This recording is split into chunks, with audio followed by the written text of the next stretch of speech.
Shields up, Iron Breakers. Rurikhan here coming at you with another video, and today we're going to be talking about the Dark Souls 3 network stress test. I had gotten to play this game previously at Gamescom, but this time around I actually got to spend a considerable amount of time with it, play through the level, kill both bosses, and experiment with new characters that weren't available previously.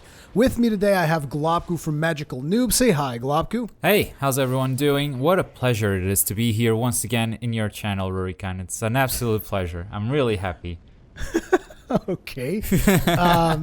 So this past Sunday I was actually playing with some people from your team so that we could test out the whole password matchmaking and a couple of other features in the game so that we could thoroughly put the multiplayer through its paces as much as we could. And today I have you here because you didn't actually get to play the beta. Yeah, and so instead of having someone who actually knows what they're talking about, you chose me to be here, which makes a lot of sense.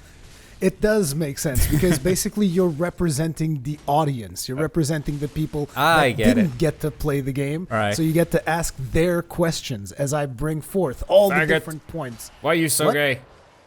Faggot. What? Go suck a dick. You suck, you noob. Representing the audience. Representing the audience right now. Listen. The Iron Breakers are not like that at all, my man. You don't know about the Iron Breakers. Anyway, so the first point I want to bring up, and let me just tell you guys ahead of time that this is something that we had already recorded, but the lights went out in my place, so we had to restart the whole recording. So forgive us if this is not completely super fresh the first couple of minutes. Which is why I'm really happy to be here. I'm really happy. Anyway, so the first point that I wanted to bring forth is the fact that the game is a lot faster paced than any previous Dark Souls title. Now, not faster paced than Bloodborne, which is a Souls title, but not a Dark Souls title, so to speak. But it is a lot faster paced than Dark Souls. Definitely a lot faster paced than Dark Souls 2, which was the slowest of the Dark Souls experiences. Mm-hmm. And even faster than Demon Souls, which, in my opinion, I kind of feel that Demon Souls was faster than Dark Souls 1. But yeah, basically, pacing of the game, super fast. The way that your character moves, super fast. And the way, that pretty much the enemies move as well to compensate for that. They are also very fast. Mm-hmm. Bear in mind that at Gamescom, they did tell us that the weight system wasn't in place yet.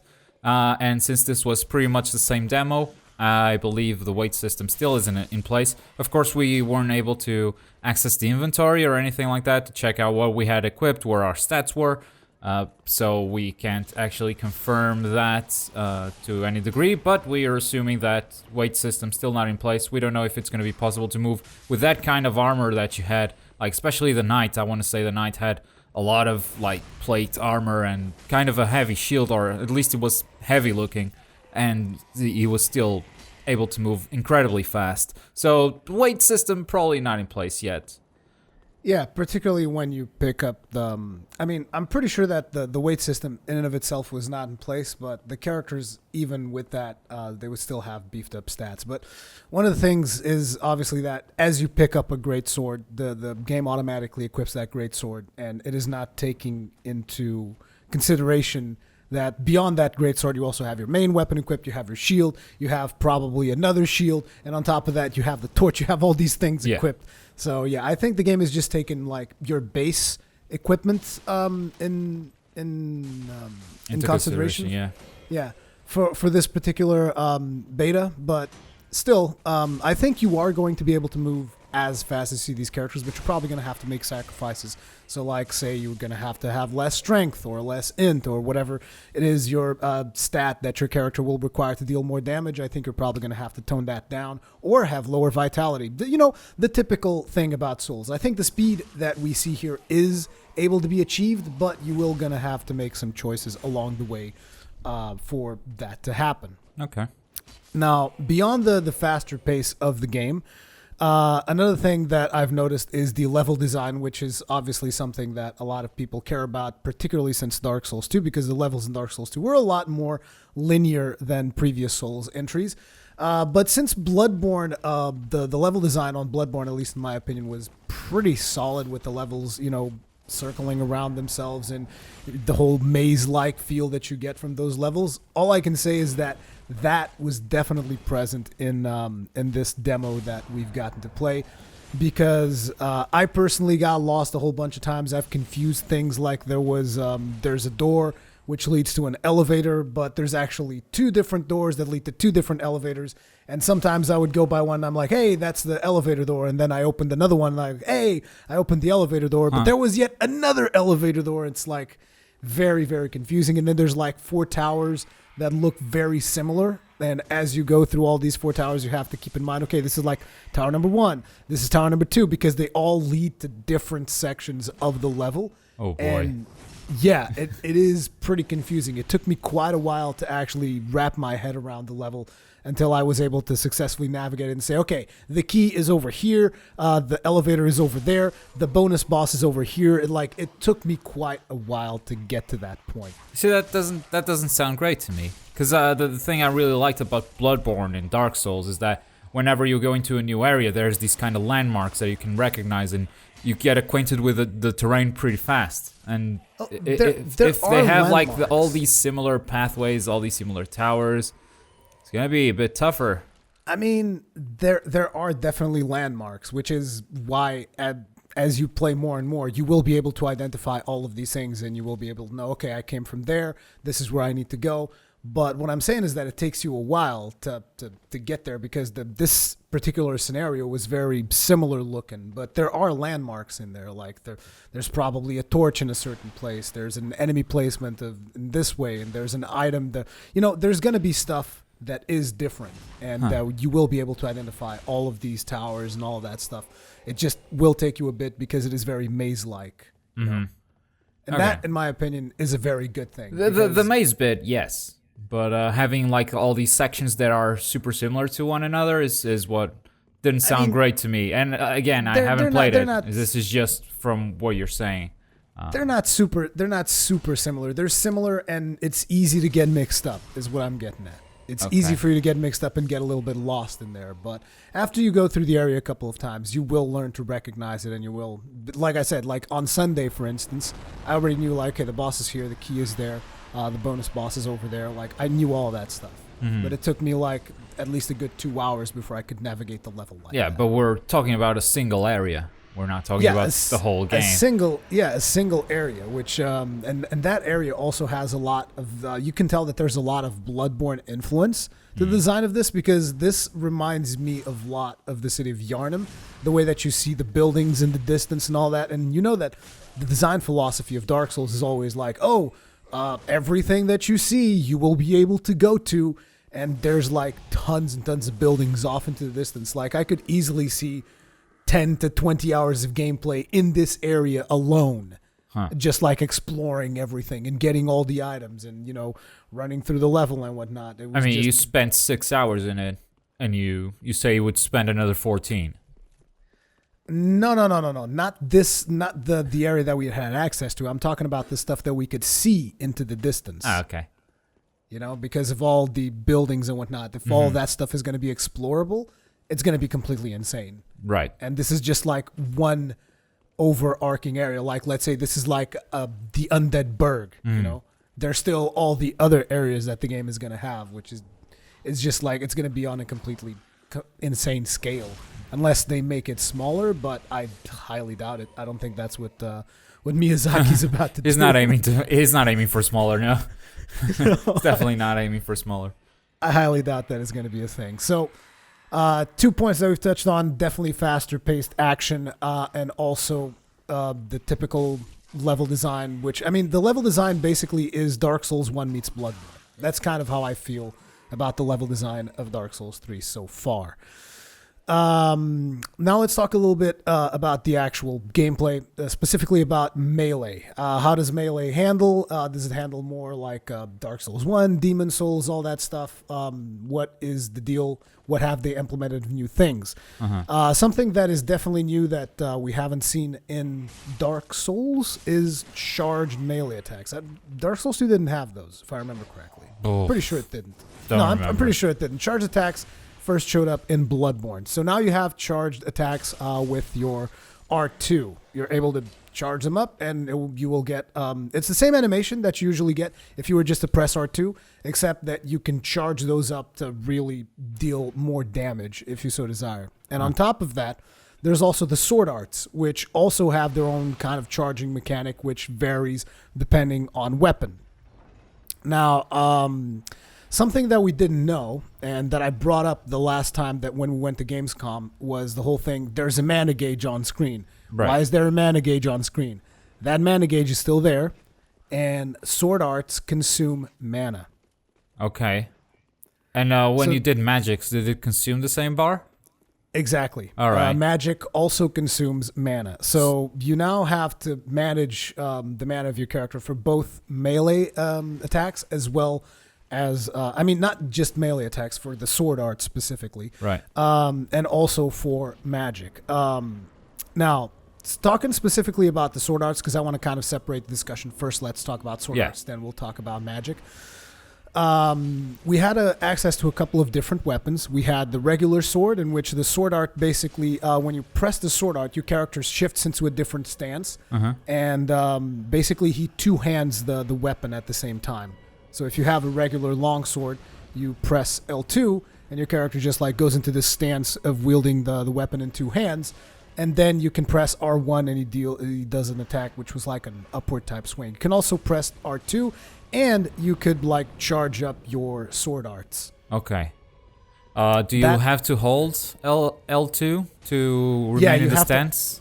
You have to hold L2 to remain in the stance. So it's like a aim and shoot, aim down sights and shoot kind of deal. Almost, you know? Yeah. But that was specifically for the longsword, because different weapons would do different things. Okay. So like, for instance, the axe, which was my favorite weapon of this demo, did something completely different, which was there was like, the roar in Bloodborne, that spell which the character's like, rah! Roar, yeah. It does something like that, except it staggers your enemies, but beyond staggering your enemies for a brief period of time, it also would put this spell effect on your right hand, which your right hand would become like incandescent red, and that basically was a damage buff.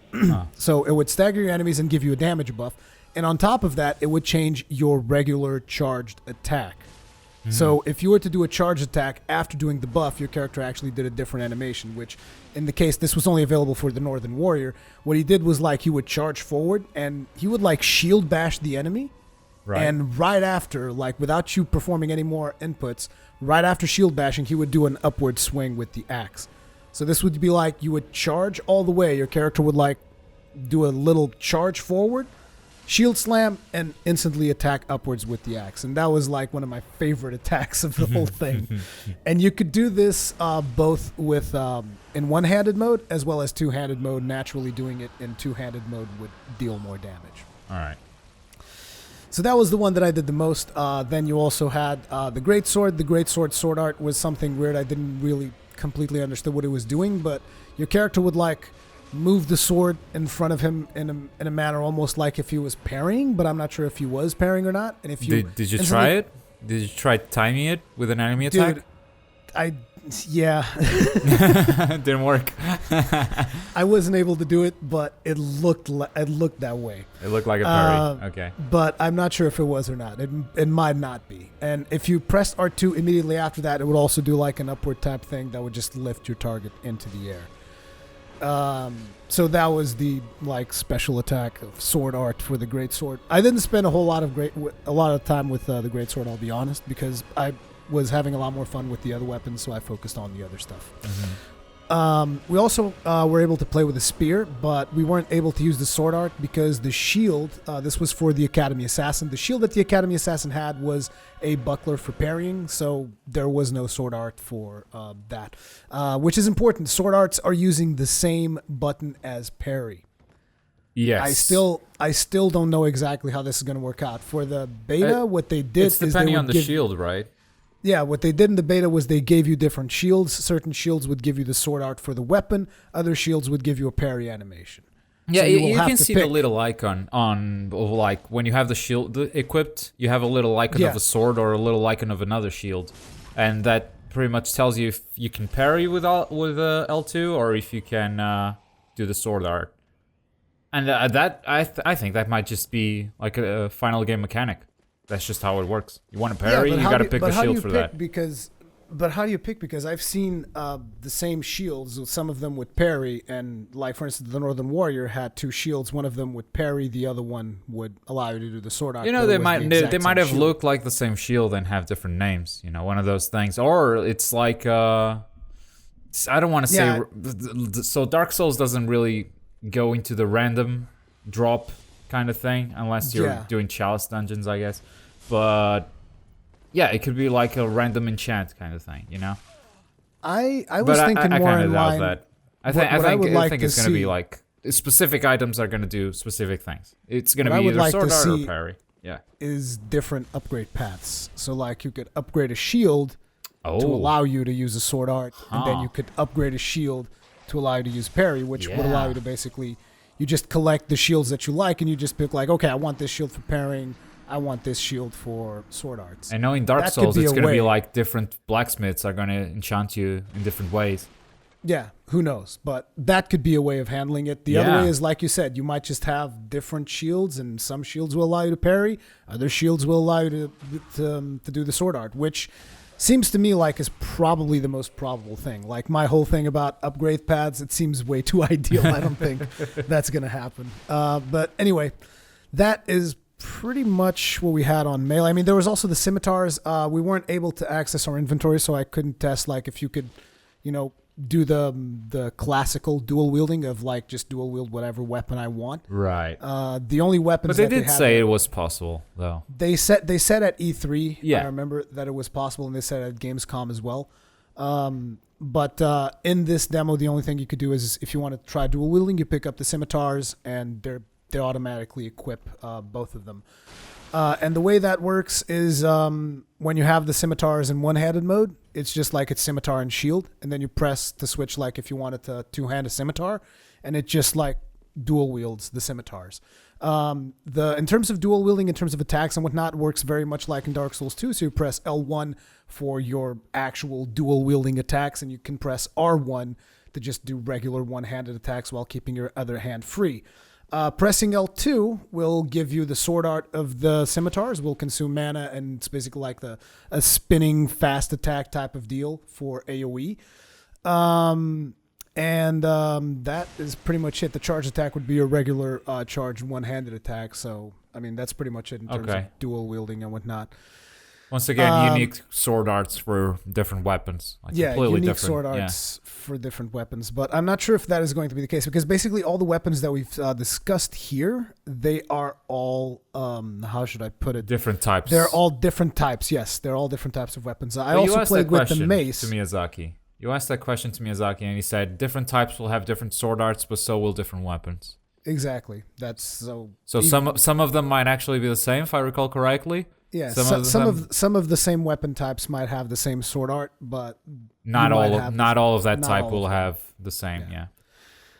We also got to play with the mace on the Herald of White, but again, we didn't have a shield that would allow us to do the sword art for the mace. The shield for the Herald of White was a parry shield. Wait. You can't do sword arts if you're two-handing a weapon? Yes, you can. Okay, so couldn't you do that with the mace? Good point. I didn't try it. Very good point. I did not. Okay. I have to be honest. I did not try that. I might have footage for that. We'll see. I still have to meet with the team and see what they recorded.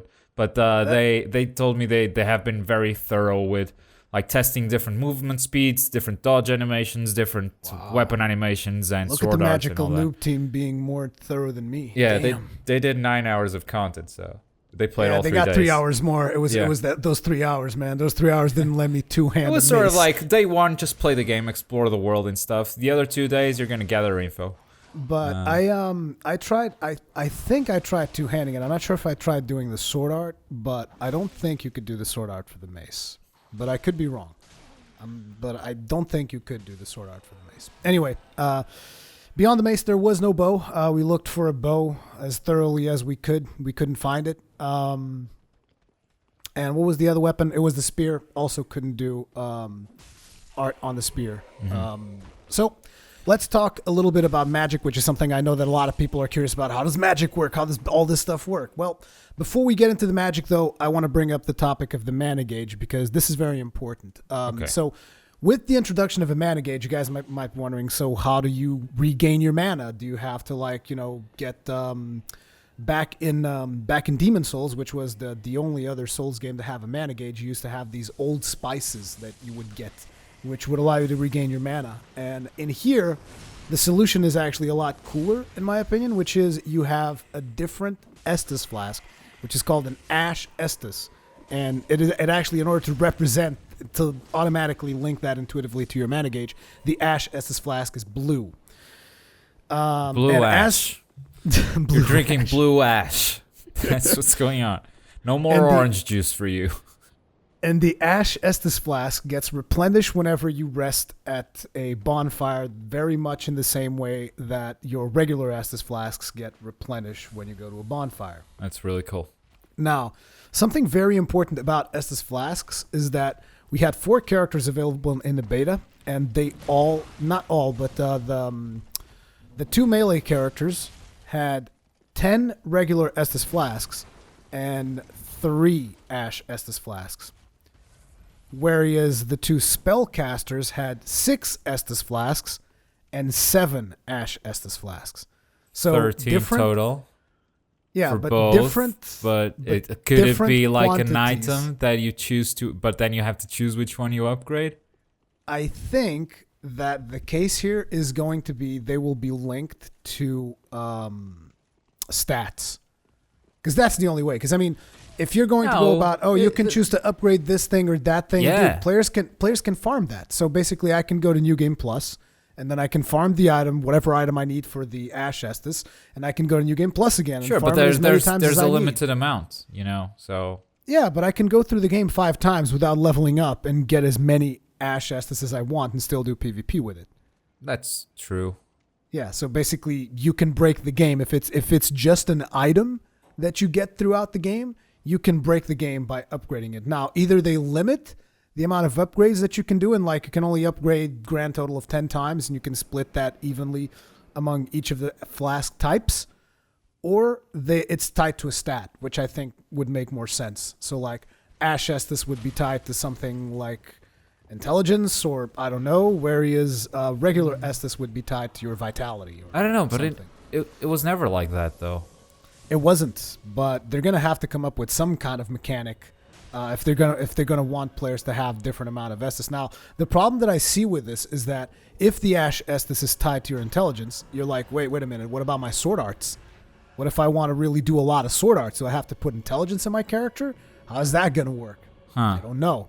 Which is, again, why maybe the whole limited upgrade system makes more sense. Like, you get 10 upgrades for both flasks, and you can either have +3 on your regulars, and then +7 on your Ash, and you get a lot more Ash Estus than regulars, or the other way around. Regardless of the Ash Estus flask, I mean, you're gonna want that mana bar up there if you plan on doing a lot of sword arts. So yeah, in some way, I mean, maybe you're not gonna put points into intelligence, but something else that increases your mana bar. Yeah, something will have to increase that mana gauge, that's for sure. So whatever is tied to increasing the mana gauge, that might be the stat that increases your Ash Estus as well. And whatever is tied to your health bar, which is usually vitality, that would be the one to increase your regular flasks. Again, this is all conjecture, do not know, but it is interesting to see the design of having different characters with different builds and different amounts of Estus, because okay, I want to cast more spells, I'll have more of this. I want to have more health, I'll have more of this. Right. I think that's interesting design. That's interesting. I really doubt that's the case. Okay. So in your opinion, you think players are going to be able to just upgrade it? I think it's an item that you choose. Do you want to upgrade Estus or do you want to upgrade Ash Estus? Both of them had 13 stacks overall. So there's definitely someone chose to put points into Ash Estus in a way or another. You know? Yeah. We'll have to see how that goes on. Anyway, now talking specifically about spellcasting, I've done quite a bit of testing on spellcasting because I know that is something that a lot of people wanted to know about. And for starters, let's talk about strong casting. So in this beta, every item was already equipped in the character, so we don't get to like move items around or anything like that. Both the spell casting tools were on the left hand. So when I speak about strong spell casting, I'm talking about pressing L2 for casting a spell. Now, in case of the Faith character, whenever you do strong casting, so when you press your L2 to cast a spell, it will cast a stronger version of the spell, which usually in some cases would take longer to channel. And I'm not sure if it would always take longer to channel, but I think it pretty much takes longer to channel, but you get a stronger spell. In the case of the mage that we had available, strong casting on that character gave us a buff that increased spell damage for a brief period of time. Now, this could vary depending on your spellcasting tool. Maybe different tools will have different effects. So maybe there's also a spellcasting tool for Faith characters, which will allow you to get the buff as opposed to getting the stronger spells. And the same thing for the mages. Maybe there's a spellcasting tool for the mages, but that will allow you to just get the stronger spells instead of the buff. Well, what spells did you have, though? Yeah, that's the next thing that I was going to bring up. So in terms of spells, for the magic characters of the Academy Assassin, you had Soul Dart, which was a very fast version of Soul Arrow. As a matter of fact, you could very much spam it almost as if you were doing melee attacks. And so your character even had a different animation. So like you would wave the wand one way to throw the first dart, and that then as you pressed it again, he would like just wave it again as if it was a continuous movement of just like spamming spells. Cool. Then you had the regular Soul Arrow, which had the exact same animation as previous Dark Souls game. You wave your wand in the air, the Soul Arrow comes out and shoots against your target. However, something important about Soul Arrow, it seemed to me, now I'm not a big magic user, but it seemed to me that it was, it didn't have as much range as the previous games. Okay, so they're giving you speed and taking away range. No, Soul Arrow does not have that much speed. Soul Arrow is at the same speed, it just doesn't have as much range. Soul Arrow would deal a lot more damage than Soul Dart. Soul Dart seemed to have more range than Soul Arrow and a faster cast, but a lot less damage. All right. So okay, that's Soul Dart versus Soul Arrow. And then it also had Soul Greatsword, which is the one where he transforms his thing into a giant sword and just like swings it. The animation was cooler, but apart from that, it felt very much like the same spell from Dark Souls 2. Didn't see anything super relevant about the Soul Greatsword. Now, in terms of the casting with this character, something that was ideal for sustained damage, in my opinion, was to basically just like do the thing that increased your spell damage and then just spam Soul Dart. That was a lot of fun. That mechanic was a lot of fun. Buffing your weapon also consumes mana, by the way. And same thing for Faith. If you cast the stronger version of the spell, it will also cost more mana than the regular version of the spell, which makes sense. Yeah, totally. Now, in terms of the miracles that you had available, you had Sacred Oath, which is a buff that increases your attack and defense. You had Heal, which is your basic healing spell, and you had Lightning Spear. Lightning Spear seems to remain in line with the changes that they did in Dark Souls 2 on the very latest patches, where Lightning Spear was just ridiculously expensive and dealt damage. Yeah, like you could cast 2 Lightning Spears, I think, with your mana gauge, and then you would have to like refill up on Estus before you cast the next one. Also, I want to say that the buff that we casted of Sacred Oath seems to last longer than the version of Dark Souls 2, but I never played around with it too much, so I don't know. But it definitely felt like it was more viable for you to actually gather people up and be like, okay, I'm going to cast my buff, everybody get in here. And then you go off against the boss. We did this, me and your team. Like, we were fighting against the boss, and I actually got, like, ridiculous amounts of buffs. So, like, he was playing with the Herald of Light. I was playing with the Northern Warrior. So he did Sacred Oath, and then I did the lightning enchant that you can get from the item. What's it called? Whatever, the yellow thing. You know what it is. Right. I did that, and then on top of that, I added like the Berserker buff from the Sword Art of the Axe. and then I went to hit the boss. Dealt a crap ton of damage, but yeah, it was fun just stacking all that stuff up. Everything does stack, but it was still like not super overpowered, but it was fun just stacking all those buffs because it takes skill to stack all that stuff together and get a hit off. I hear you say it was fun, but truly what I hear is not worth it because it didn't do a lot of damage. It's not super worth it, particularly because of the changes that they did to the lightning enchant on the weapon, which I'm not sure I like the changes or not. But basically, I feel that item was underutilized in previous Souls games for the majority of players. Because, I mean, there was always those players who would, like, farm that crap and have, like, hundreds and hundreds and hundreds of it in their inventories. But, like, I think that the change that they're doing here is you're going to find this item more often, but it is going to last a lot less. Mm-hmm. For instance, I enchanted the Greatsword, was trying to do Greatsword charge swings at one point. I was able to get one swing off. Okay. One swing. Not that much. No. Not at all. Okay. More magics? Or, No, that was... All right. That's basically all we have on magic. You Cool. have any questions you have about the magic stuff? Because I know most of the people are always confused about the magic. No. I mean, since it works pretty much the same as Dark Souls 2, that already answers most of the questions I want to say.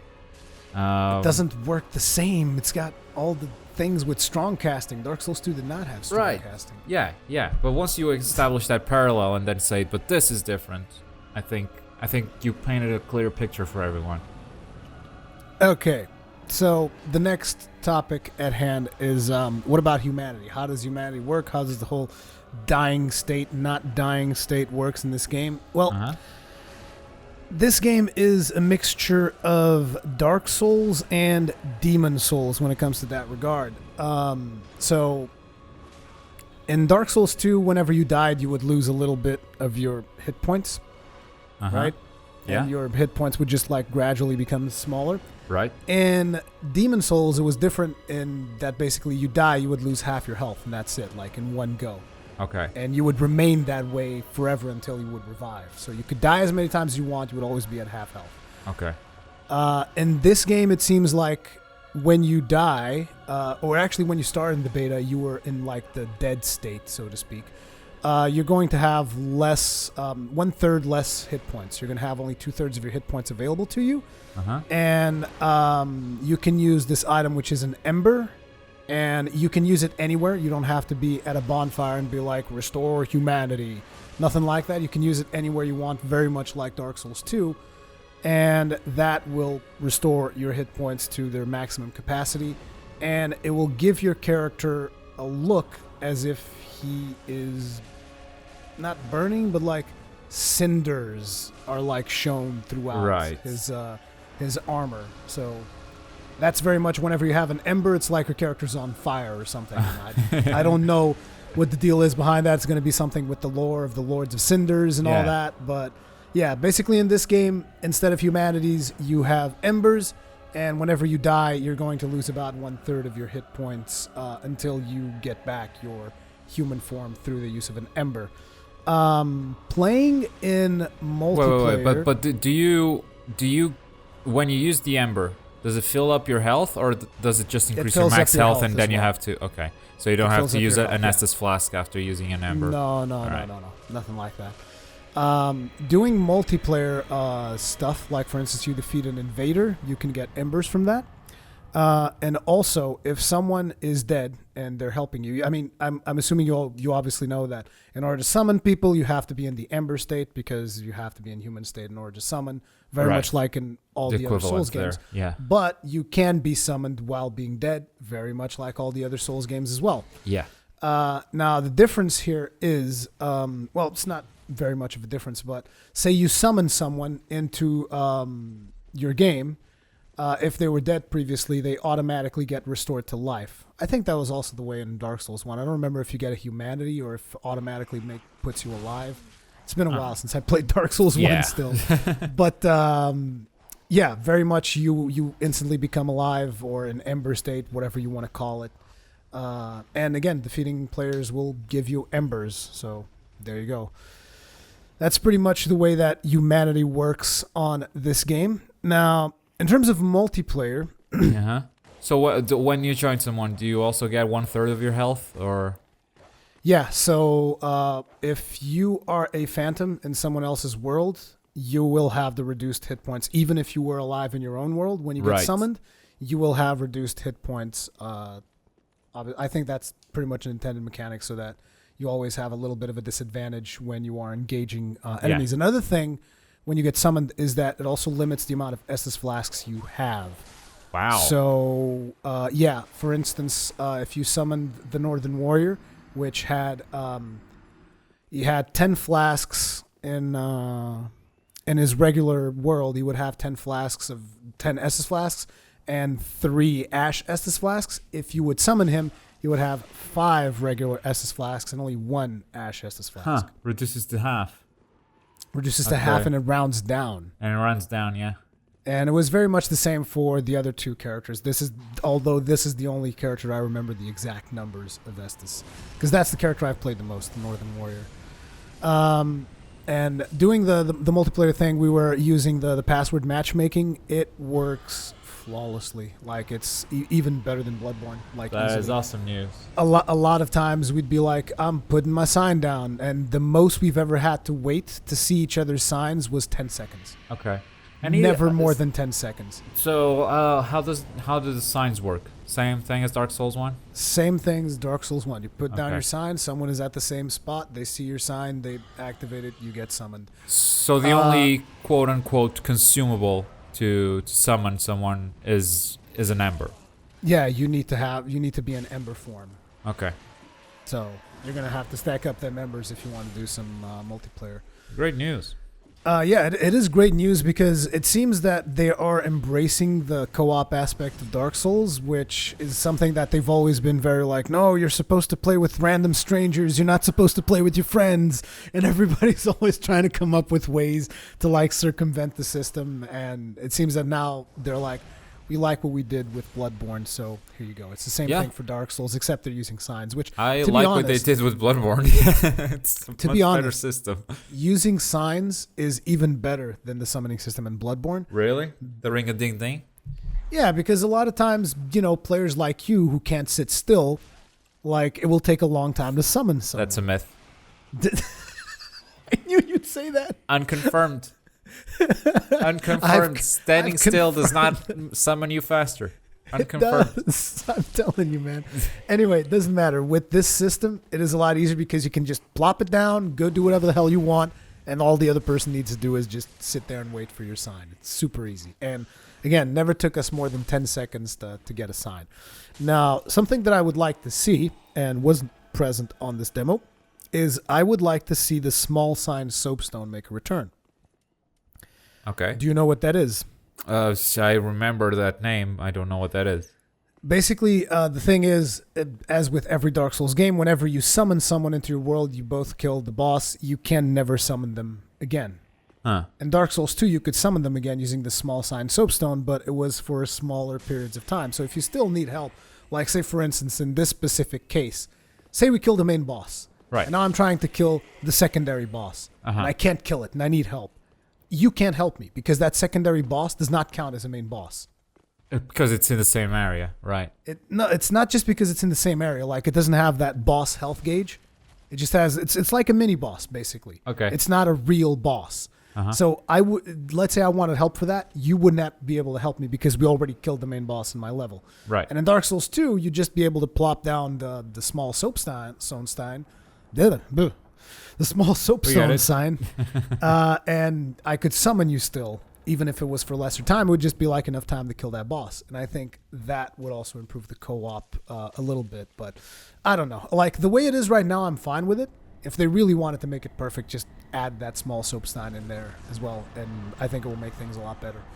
But again, I don't know if that's their intention or not. They might just be like, no, you kill the main bosses and that's it. They might just be like, what is a Dark Souls 2? I don't know what you're talking about. Yeah, that's probably their answer. Soul memory small soap sino. Soul memory dust. I don't know what this is. Yeah. But yeah, in terms of the boss fights and how they felt, the boss fight is a lot of fun. It's got mainly 2 stages, which is the first stage, the boss just has its basic sword. There's a couple of AoE attacks, a couple of attacks that you have to dodge. Have to be a little bit on your toes about because the boss does move a little bit erratically and whatnot. And then once you get him down after a certain point, he will pick up a second sword, and then he starts doing like this dance thing where he's just like spinning around in a whirlwind, trying to get you. And if you get caught in the middle of that, good luck, because just so much damage. And he also still does a couple of leaps. Sometimes he will actually leap almost across the screen. And he's, I mean, across the map, and just like, just land right on top of you. But if you take 2 players to it, you can still see that the AI is limited, because you can do the whole tag thing where it's like one player focuses the boss, then the boss there's that player kites the boss around for a little bit, the other player goes around, deals damage, which is kind of something that you can always kind of exploit in Dark Souls, and I was hoping they would do something about that, and they might. But we haven't seen it in this demo, if that is a thing. Yeah, the bosses still seem pretty much tailored for one player. So you bring the second one in, boss doesn't really know what to do. Yeah.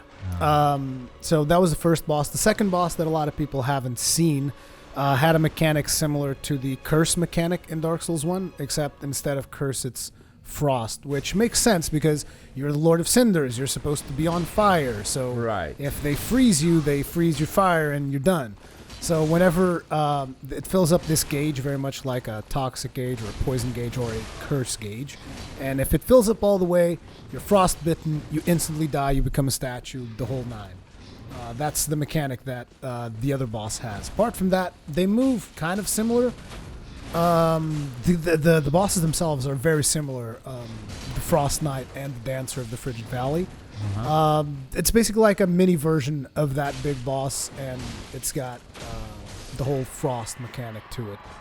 That's pretty much it. It was pretty easy on. I think the first time I went there, I killed him on my second attempt, and after that, I was just able to one-shot him because, again, he's fairly easy. Okay, were you any close to that boss on Gamescom? As you kept saying, I was so close. I was bumping into every wall. Were you any close? I was close because I went by the door that was locked. If you remember, there was a door that was locked. And I was like, we got to find the key for this door. That's where he was. All right. Except we never found the key. It was basically like an elevator. You go down the elevator, instantly you're in the boss room. That was it. So we were close. We just never found the key. So we weren't really. Yeah, I guess since the whole thing would be to actually get the damn key, but yeah. Okay. Although I have to say, for the other guy that was there, to go kill the main boss and then still go back and find where the other guy was, he's either like some kind of a genius or he had played that level before, because it is way too complicated for someone who's doing it for the first time. It is insane to actually get that, like, from the bat. If you're going there with only that goal in mind, without trying to explore like different weapons, different stuff, I mean, you could theoretically just run past everyone. Like I did, and I couldn't find it. You were bumping into every wall and pressing A, and yeah, I didn't think that was the smart approach. That guy probably went straight to the boss, somehow found the key, and then started trying doors. Yeah, that might have been the thing, but. Yeah, it was pretty insane. Anyway, the other thing that I want to bring up that I forgot to mention when we were talking about melee is critical attacks. So backstabs are now super fast, very much like you would have in Dark Souls 1. Just get up behind an enemy, boom, backstab him instantly. The other thing is parries. Parries work like Dark Souls 1, not like Dark Souls 2. Because in Dark Souls 2, you would parry, then you would have to wait for the monster to fall over, and then you could do a critical riposte. In this one, no, you parry, instantly riposte, and on top of that, the kick is back, which I'm not sure if I mentioned this previously or not, but the kick is back, and if you kick enemies that are shielded, you can perform a riposte as well. Huh. Yeah. and Awesome. it's super fast. Like it was really fast. Like you could do this in Dark Souls 2 as well, but that whole thing with the hand moving forward, and I never really was able to do that move properly for some reason. Dark Souls 3, flawless kick, works 100% of the time, no issues. Super easy to just kick someone who's shielding. So people in PvP who like the turtle, yeah, you guys are kind of screwed. You're gonna get kicked and riposted instantly if you turtle too much. Like that's just gonna be a thing. Awesome. Yeah. I never used the kick too much. So Really? having more uses for the kick, that's perfect. Dude, how did you kill shielded enemies in Dark Souls 1, man? You just like spam heavy attacks? You're like, well, you're shielded, I guess I'll two-hand my weapon. I think I just went around them. Wow. Like they would do an attack animation, I would get myself behind them. Okay, that takes a lot of patience. I'm way too Oh, impatient you've for that. you've seen me play Bloodborne. I can dodge all day. Yeah, I can dodge all day. Dodge all day until you get hit and by an attack that deals all your health and damage, and then your sword drains that last hit point. Yep. Then you can't dodge anymore. Yep. Can't dodge when you're dead. Anyway, in order to finish the tests, we went. Me and your crew, we went to do the final test on the dragon, which is pretty much in every Dark Souls game that there's a big dragon at the start. You can usually kill it by doing some things, and that's what we did. We went up. We both made Academy Assassins. We went up to the location of the boss, positioned ourselves appropriately in a really weird spot, shot at its wing until he died with spells. And he gave us like over 28,000 souls. It was insane. Like this one dragon had more souls no secret in him weapon. Maybe you have to hit it in the tail. We couldn't hit him in the tail. The position that he was and all that, we couldn't do it. But I don't think he's going to give that many souls in the final version. Also, there was no use for souls in this version of the game. There was literally nothing you could do with souls. So it's whatever. But yeah, that was the network stress test experience. Game looks super solid. I like the whole theme around fire because I'm a big pyromaniac, so I like fire. So it sounds like it's going to be cool. Sounds like it, indeed. Anyway, we hope you guys have enjoyed this video. There's going to be a link in the description to Globku's channel as well so that you can go check him out. Leave us all your comments, feedback, all the kinds of good stuff in the comment section below. And we'll see you guys in the next one. Thank you for having me. Boy. Bye.